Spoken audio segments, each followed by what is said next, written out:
bire, oste! Una per me e una per il mio amico. Ma quanto bevi, Dino? E perché bevi così tanto? Beo per far diventare le persone che mi circonda più assai interessanti. Ah, soprattutto le donne.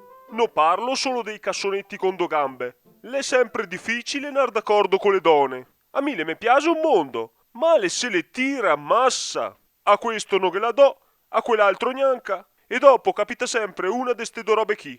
O le si innamora di un roito coi peli sulla lingua intorno alle gengive, oppure le perde la testa per un culaton che non importa niente delle donne e non le arda neanche se le va in giro con le tette par de fora. Buttelotte, buttelotte, non savi cosa ve perdiano dar la via. Non savi d'esser sentè sora la vostra fortuna. E non le sano? Le donne ancora non le capisse niente. Ah, ma mi, Dino, tel Dio, se potesse tornare in Drio, Cosa fareste tu, Guglielma? adesso son vecchia e poco moia, ma ho ancora tanta oia. Se torno in Drio col mio ricordo, di sicuro non me scordo.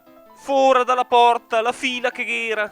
Volendo, poteva darla via ogni sera, ma tutti i pretendenti, che disea, fora dai denti, me la tiro finché posso, non lo molo questo osso, e per tutti quei che me la domanda, ella la resta nella mudanda.